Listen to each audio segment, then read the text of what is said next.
او امام واقدی رحمه الله په خپل کتاب المغازی کې او دا شان امام ابن الاثیر رحمه الله په اسد الغابه کې د خندق د غزوې یوه ډېره ناشنا واقعه نقل کړې ده چې په هغه کې ډېر عجیب عبرت پروت دی.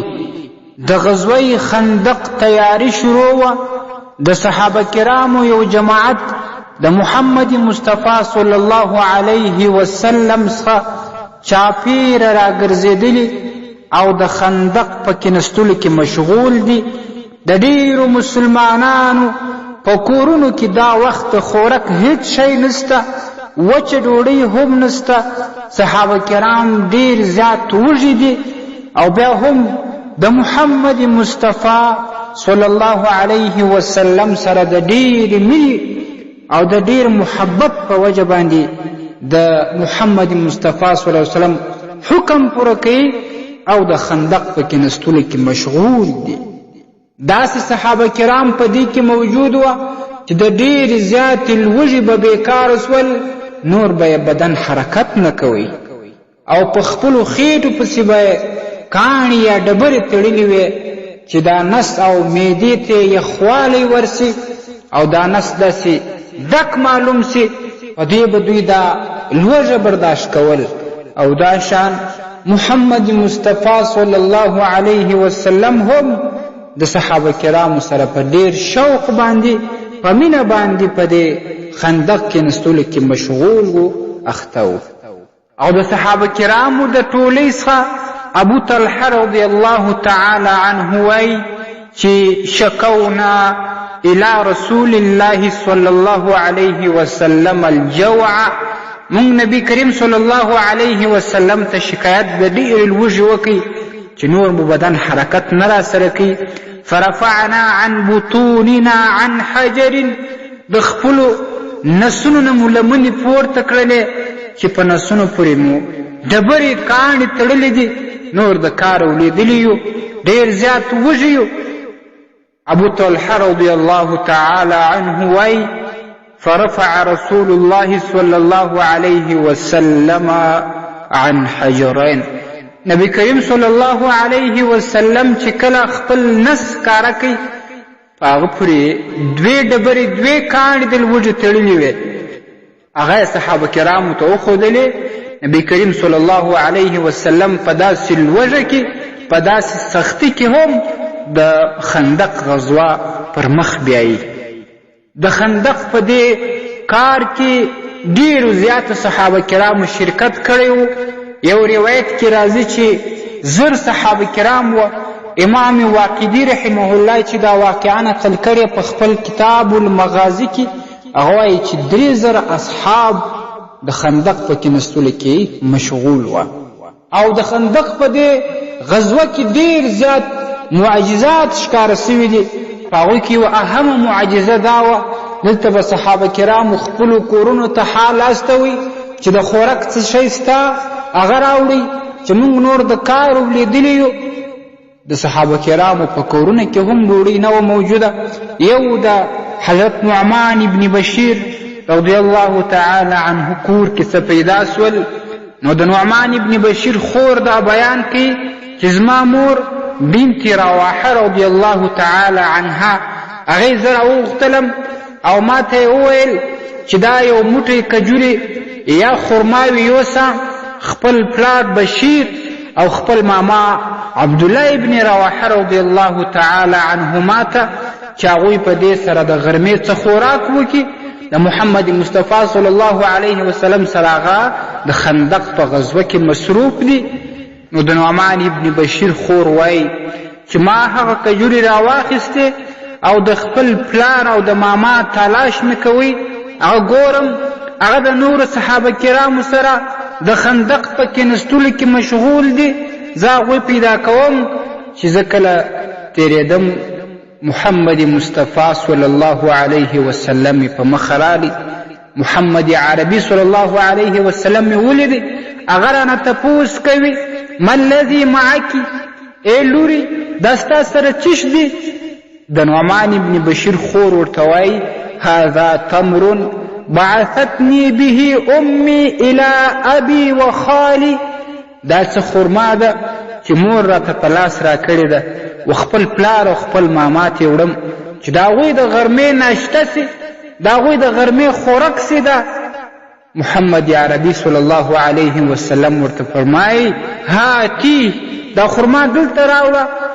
نو دا نجلۍ وایي چې ما هغه کجورې او خرماوي د محمد مصطفی صلی الله علیه وسلم په لاسونو کې ور واچولې. داسې لږ خرماوي وې چې د محمد مصطفی صلی الله علیه وسلم لفه یا لاسونه هم ورباندې ډک نه سول. نبی کریم صلی الله علیه وسلم یو څادر یا یو پټو راوغوښتی او هغه یې هوار کړي، فنثره علیه فوق الثوب، د هغه جامې سربیره دا خرما وشیندل او خرما یې هواره کړل.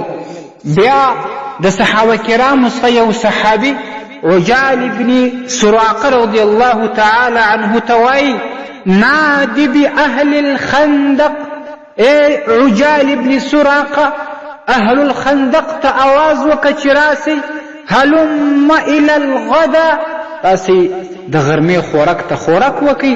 فاجتمع اهل الخندق علیه، ټول د خندق صحابه کرام چې په یو روایت باندې زر صحابه وه، د امام واقدي رحمه الله په روایت 3000 صحابه دي، دا ټول سره راجمع سول. یأکلون منه، د دې خرما څخه خوراک کوي.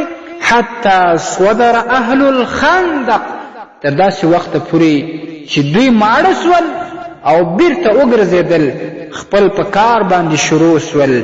وانه لیفیض من اطراف الثوب، دا د نعمان ابن بشیر رضی الله تعالی عنه خور وای چې هغه خرما کې برکت پیدا سو. وار د واره هغه خرما ډېرېدل چې ټول صحابه هم ورباندې ماړه سول، خو لیکن هغه خرما دومره برکت وکړي پر کم صادر چې محمد مصطفی صلی الله علیه وسلم خرما اچولې وه، د هغه صادر د اطرافو څخه دا خرما واوښتل. صحابه کرام ماړه سول او هغه واپس ولاړ. دا د محمد مصطفی صلی الله علیه وسلم معجزه ده. امام بیهقی رحمه الله په دلائل النبوه کې هم په 3 جلد کې دا واقعا نقل کړې ده، او امام ابن کثیر رحمه الله په البدایه والنهایه 4 جلد کې نقل کړې ده، او دا شان امام ابن هشام په خپل سیرت کې هم راخیستې ده. معززو، دا چې یوه لپه خرما د محمد مصطفی صلی الله علیه وسلم په معجزه باندې دومره برکت کوي چې په یو روایت 1000 اصحاب باندې مړیږي، په بل روایت 3000 صحابه کرام، داسې وږي صحابه چې په نسونو پورې ډبرې تړلې دي هغه ورباندې مړیږي. دا د محمد مصطفی صلی الله علیه وسلم معجزه ده. او داسې واقعات د اولیاء سره هم کېدلی شي چې د اولیاء په کرامت باندې، کرامت الاولیاء حق دی، په دې باندې امام ابن حجر حیتمی رحمه الله یو مستقل کتاب لیکلی دی چې داسې کرامتن هم کېدلی شي چې د کرامت په وجه باندې په یو شي کې الله رب العالمین برکت واچي. یو عالم یو واقعه بیان کړې ده چې یو ولی الله د الله رب العالمین یو ولی هغه خپل 2,500 شاګردان په یوه کاسه خوراک باندې ماړه کړي وه، ځکه چې دا د کرامت و چې الله رب العالمین په دې یوه کاسه شي کې برکت ورته واچوي. لکه څنګه چې دا خندق په دې غزوه کې په یوه لپه خرما کې الله رب العالمین دومره برکت واچي په هغه باندې چې په یو روایت 3000 اصحاب مړیږي. نن سبا بعضې نااهله کم عقله خلک را ولاړېږي د اولیاء الله په دې کراماتو پسې رشخند وي، دغه نه یې ټوکه جوړه کړې ده. قسم په الله باندې چې دا ذلیله قوم دی، دا هغه خلک دي چې هغه لا مذهبه دي، مذهب هم نه مني، غیر مقلدین دي، ځانونه ته یو غوړ نوم بل غوړ نوم انتخابوي د مسلمانانو د خطا ایستلو لپاره. قسم په الله چې کله دوی ته د خندق دا واقعه بیانېږي، زه وایم چې دا خلک به په رسول الله صلی الله علیه وسلم پورې هم مسخرې او ټوکې کوي چې څنګه یې زر صحابه د امام واقدي په روایت 3000 صحابه په یوه لپه خرما باندې مړول.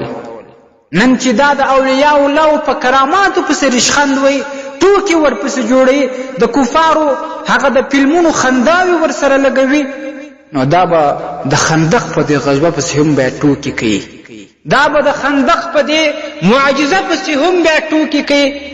معززو مسلمانانو ورونو، عرض مې دا دی چې د غیر مقلدینو لا مذهب وهابیانو بیانونه ما اورئ او د هغوی هغه رشخندونه چې د علماء کرامو په بیانونو پسې جوړوي، هغه بیانونه کټ کوي، مسلمانانو ته رشخند جوړ کړی وي. د دې څخه اجتناب وکړئ، د دې څخه پرهیز وکړئ، د دې خلکو بیانونه مه اورئ، د دې خلکو سره مجالس مه کوئ. دا به مو عقیده هم در خرابه کړي، دا به مو اعمال هم در خراب کړي. ستاسې د اسلامي پوښتنو جوابونکی مفتي حکیم الله صابر الحنفي صاحب.